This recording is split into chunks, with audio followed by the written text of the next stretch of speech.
Hey everyone, we made it to part 4 of my makeup must-haves. This video is going to focus on brushes and tools, and I've got a lot of different things to get through, so I'm going to try to go through them kind of quickly.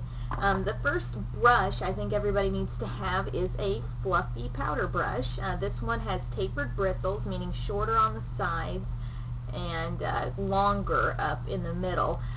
This particular brush came from Walmart. It does not have a brand name on it, but it is very good quality. I've been using this for several years now. Key to keeping your brushes nice, just continual upkeep, cleaning them, and just gently traveling with them. I find that sometimes people ram their brushes into their makeup bags, and you kind of want to be careful when you travel with your brushes. That's what can really make the bristles bad and keep them from being good for a long time. But this one, anyway, is the type of brush you could use your bronzers with, your finishing powders, you name it. It's just one of those great all-purpose face brushes. Another face brush I think everybody needs is a flat top brush, sometimes known as a buffer brush. This is a long-handled one from Sally Beauty Supply, the Face Secrets brand. You may also see a type of brush like this, you know, a kabuki brush that's actually short. Either one is fine, but what this is good for is for your mineral foundations, giving you that nice even coverage. This will give you more full coverage more quickly with a brush like this that is the flat top kind, rather than my next brush that I think everybody needs, which is a kabuki. This one's from Jane. Difference between these two: a normal kabuki brush, you know, just a full tapered bristle brush, is going to give you decent coverage, but it's more buildable than this, which is going to right off the bat put on quite a bit more product. So just keep that in mind, the difference there. Everybody needs a blush brush about this size. Again, I'm going to mention tapered bristles, shorter on the outside, longer in the middle. And the reason why I say that is because these brushes like that are much easier to blend with. This one is from Revlon, however I got it from Big Lots, so it's probably discontinued. But there are tons of blush brushes out there. Just make sure a few qualities: it needs to have tapered bristles.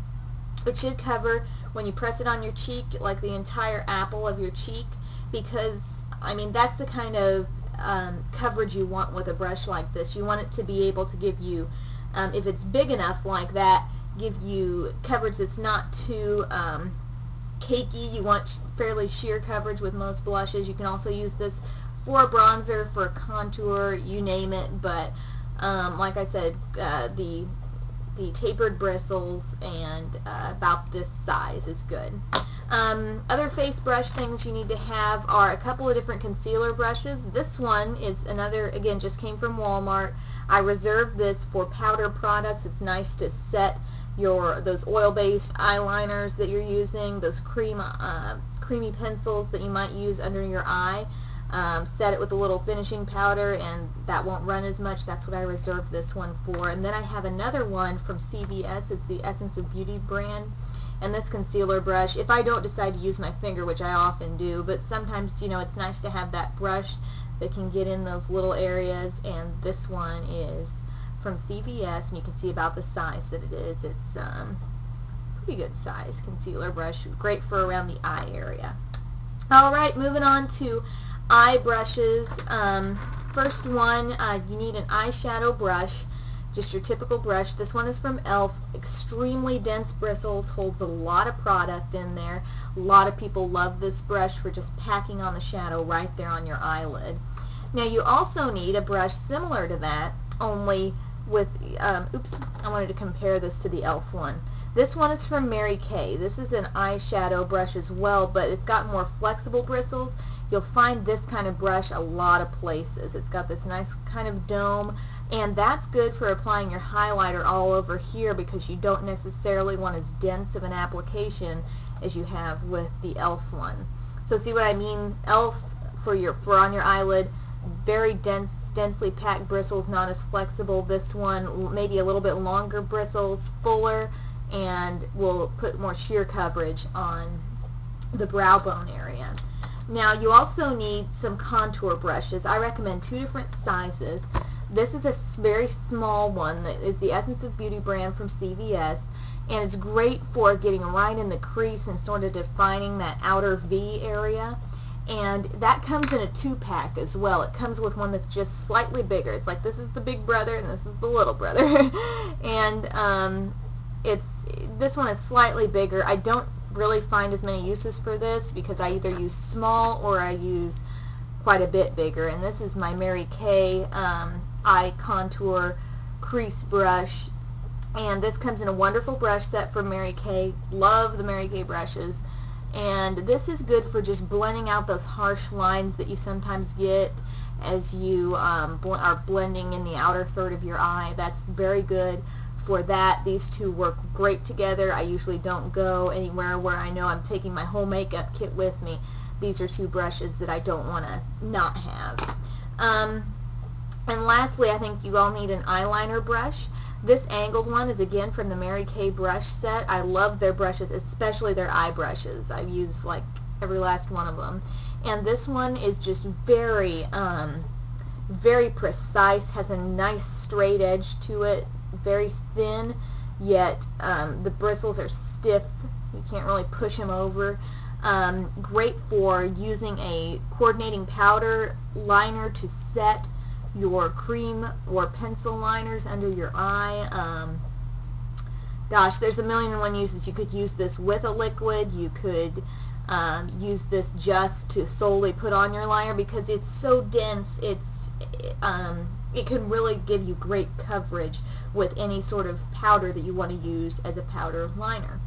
So everybody needs a liner brush. Moving on, everybody also needs a brow brush to be used, and this one does not really have a brand. I just kind of have been using it. I don't even know where it comes from. But you want to use that brush in conjunction with some clear mascara. This is from e.l.f. One end is for eyebrow, one is for eyelashes, but I think they're really interchangeable. And the reason why I think you need a separate brush is because if you just kept brushing with one of these, I think you could get too much gel on your eyelashes. So you put that on there, and then this brushes it out and shapes it how you want it. Okay, gotta go faster now. Everybody needs a pair of tweezers. Even if you're the type that goes and gets your eyebrows done somewhere, you need to be watching for the stray hairs. You also need an eyelash curler. This is a great one from e.l.f. I've mentioned it a million times.